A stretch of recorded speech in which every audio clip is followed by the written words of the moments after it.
Hi all, எல்லோருக்கும் வணக்கம். Welcome to Keerthika tax.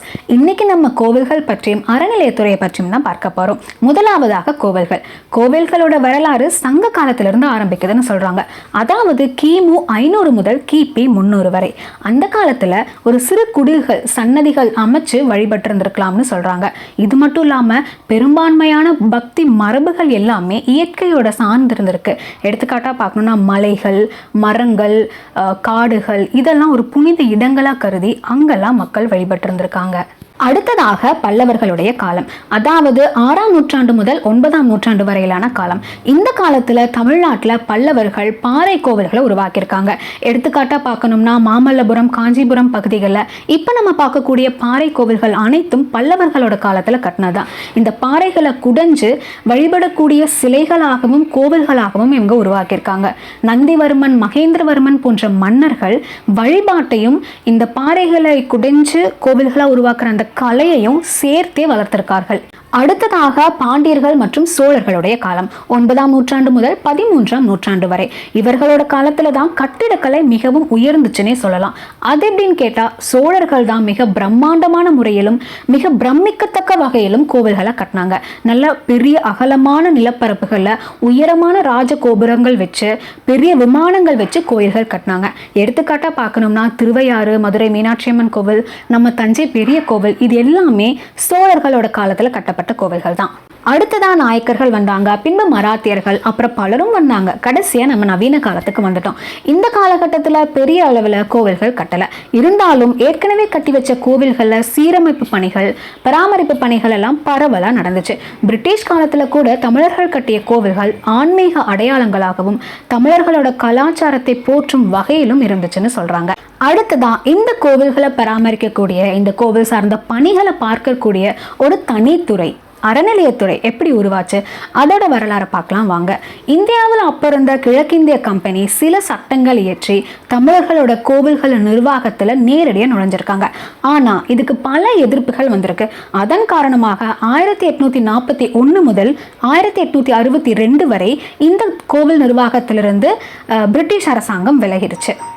இப்படி அரசாங்கத்தோட கண்காணிப்பிலிருந்து கோவில்கள் விலகின உடனே கோவில்களோட அறங்காவலர்கள், அதாவது கோவில்களோட சொத்துக்களையும் கோவில்களையும் பாதுகாக்கக்கூடிய அறங்காவலர்களே கோவிலுக்கு சொந்தமான நிதிகளையும் நகைகளையும் தன்வசப்படுத்தி வச்சுக்கிட்டாங்க.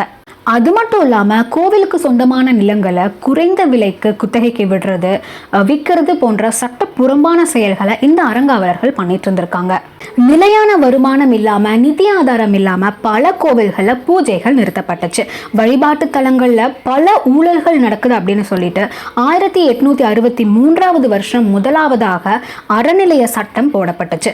இந்த சட்டத்தின் காரணமாக இஸ்லாமிய வழிபாட்டு தலங்கள் உட்பட தமிழர்களோட கோவில்களின் வழிபாட்டு தலங்கள்லையும் அரசு நேரடியாக நிர்வாகத்தில் நுழைய ஆரம்பிச்சிச்சு. இது அப்படியே சில வருடங்கள் தொடர்ந்துச்சு. அதுக்கப்புறமா சென்னையில் இருந்த நீதி கட்சி கோவில்கள் மற்றும் இந்து சமய நிறுவனங்களை மேலாண்மை பார்ப்பதற்கு 1925 வருஷம் இந்து சமய அறநிலை வாரியம் அப்படின்னு உருவாக்குறாங்க. கொஞ்ச நாள் கழிச்சு 1926 இந்த வாரியத்துல சில மாற்றங்கள் கொண்டு வராங்க. பின்பு மദ്രാஸ் இந்து சமயம் மற்றும் அறநிலைய சட்டம்னு 1927 ஒரு தனி சட்டத்தையே உருவாக்கிட்டாங்க.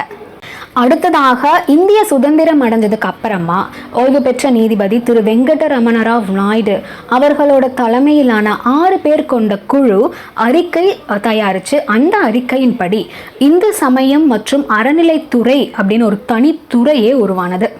அறநிலைத்துறை சார்பாக ஒரு இதழ் கூட நடத்திட்டு இருக்காங்க, திருக்கோயில் திங்களிதழ். 2020 நவம்பர் மாதம் சென்னை உயர்நீதிமன்றம் ஒரு தீர்ப்பு வழங்கினாங்க.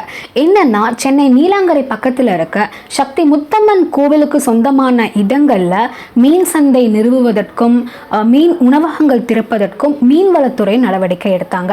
இந்த நடவடிக்கைக்கு எதிராக சென்னை உயர்நீதிமன்றம் தீர்ப்பு வழங்குச்சு. இந்த தீர்ப்புல ஒரு விமர்சனமும் வந்துச்சு. என்னன்னா, தனிநபர்களால் ஆக்கிரமிக்கப்பட்ட அல்லது தனியார் நிறுவனங்களால் ஆக்கிரமிக்கப்பட்ட கோவில் சொத்துக்கள் அல்லது இந்த அரசாங்கத்தால் பல்வேறு நோக்கங்களுக்கு பயன்படுத்தப்பட்ட கோவில் சொத்துக்கள் அனைத்தையுமே அறநிலையத்துறை பாதுகாக்க தவறிவிட்டது அப்படின்னு சொல்லிட்டு சென்னை உயர்நீதிமன்ற நீதிபதியான ஆர் மகாதேவன் தான் சொன்ன தீர்ப்புல கடுமையா விமர்சனம் செஞ்சிருக்காரு. இப்ப இருக்கிற அறநிலையத்துறை இந்து சமய அறநிலைய சட்டம் 1959க்கு கீழே இயங்கிட்டு இருக்கு. இந்த துறைக்கு பல்வேறு நோக்கங்கள் இருக்கு. கோவில்களை நிர்வகித்தல், கோவில்களை நல்லபடியா நிர்வகிக்கிறது, அதை பராமரித்து நல்லபடியாக வச்சுக்கிறது. அது மட்டும் இல்லாமல் கோவில்களோட சொத்துக்கள் வருமானங்கள் அனைத்தையுமே சரியாக கணக்கிட்டு அது நல்ல நோக்கங்களுக்காகவும் பொது நலனுக்காகவும் செலவிடுறது. அது மட்டும் இல்லாமல் திருவிழாக்கள் எடுத்து நற்காரியங்களுக்காக அதை பயன்படுத்துறது. இந்த மாதிரி சமூக சேவைகள் எல்லாம் செஞ்சு நம்மளோட மரபுகளை பாதுகாக்கிறது, ஆன்மீக மரபுகளை பாதுகாக்கிறது போன்ற பல்வேறு நோக்கங்கள் இந்த துறைக்கு இருக்கு. சரி, இந்த அறநிலையத்துறை என்ன வேலை தான் செய்யுது அப்படின்னு கேட்டால், தமிழகத்தில் உள்ள கோவில்களில் பூஜை செய்யக்கூடிய பூசாரிகளை நியமனம் பண்ணுறது இந்த துறை தான். அது மட்டும் இல்லாமல் கோவில்களுக்கு சொந்தமான கட்டிடங்கள் வருமானங்கள் சொத்துக்கள் அனைத்தையுமே பத்திரமா பாதுகாக்கிறது இந்த துறையோட வேலை தான்.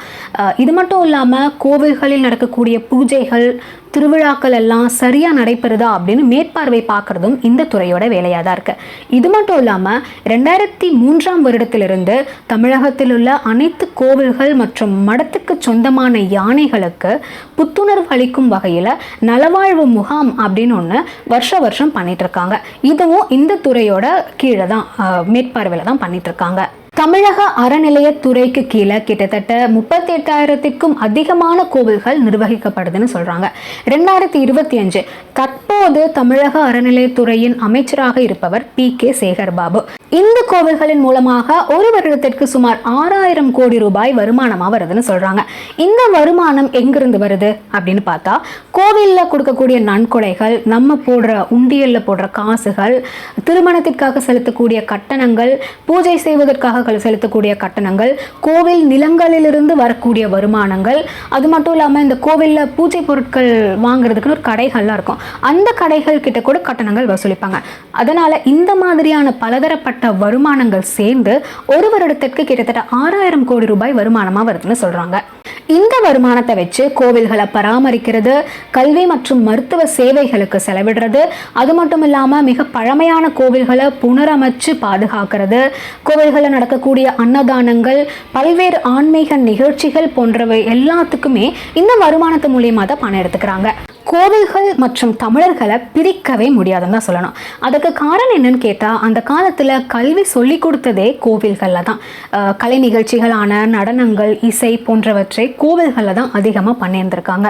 கட்டிடக்கலை, ஓவியக்கலை, சிற்பக்கலை இது எல்லாத்தையுமே கோவில்கள் மூலியமாக வளர்த்தார்கள்.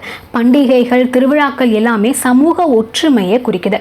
எடுத்துக்காட்டாக பார்த்தோன்னா, இப்போது பழனி பாத யாத்திரை போகும்போதெல்லாம் இஸ்லாமிய நண்பர்கள் நீர்மோரும் தண்ணீரும் கொடுத்து உதவி செஞ்சதெல்லாம் ஒரு சமூக ஒற்றுமையாக தான் இருக்கு. அது மட்டும் இல்லாமல் பலதரப்பட்ட மக்கள் தன்னால் முடிந்த நன்கொடையை கொடுத்து ஊர் திருவிழாக்கள் எடுத்து சந்தோஷமா இருக்கிறது சமூக ஒற்றுமையை தான் குறிக்குது. மன்னர்கள் கோவில்களை கட்டியது மட்டும் இல்லாமல் தன்னோட ஆட்சியையும் அங்கிருந்து தான் ஆரம்பிச்சிருந்திருக்காங்க அப்படின்னு சொல்றாங்க. கோவில்களில் கொடுக்கக்கூடிய அன்னதானங்கள் ஒரு சமூக சேவையாக தான் இருக்கு. இப்போ கூட தமிழர்கள் திருமணங்கள் ஆகட்டும், காதுகுத்து, மொட்டை அடிக்கிறது எல்லாமே கோவிலில் தான் பண்றாங்க. கெடா விட்டுறதாகட்டும், புது வண்டி வாங்குறது, அப்புறம் புது தொழில் தொடங்கும் போது கோவிலுக்கு சென்று வழிபாடு செஞ்சுட்டு தான் ஆரம்பிக்கிறாங்க. தமிழர்களுக்கு கோவில்னா எப்பவுமே மன நிம்மதி கொடுக்கக்கூடிய ஒரு இடமா தான் இருக்கு. அது மட்டும் இல்லாம கோவில்கள் தமிழர்களோட அடையாளமா இருக்கு. தமிழர்களுக்கும் கோவில்களுக்குமான இடையேயான தொடர்பு எப்படி இருக்குன்னா, உணர்வுக்கும் உயிருக்கும் ஒற்றுமைக்கும் இடையேயான ஒரு பாலம் போல இருக்கு. உங்களுக்கு பிடித்தமான கோவிலோட பேரை கமெண்ட் பண்ணுங்க. இந்த காணொலியை கடைசி வரைக்கும் பார்த்தமைக்காக மிக்க நன்றிகள். இந்த வீடியோ பிடிச்சிருந்துச்சுன்னா மறக்காம நம்ம சேனலுக்கு சப்ஸ்கிரைப் பண்ணுங்க, பெல் ஐக்கன் கிளிக் பண்ணுங்க, லைக் பண்ணுங்க, ஷேர் பண்ணுங்க, கமெண்ட் பண்ணுங்க. இன்னொரு பயனுள்ள காணொலியோடு உங்களை சந்திக்கிறேன். Until then, signing off, Kirtika. Bye.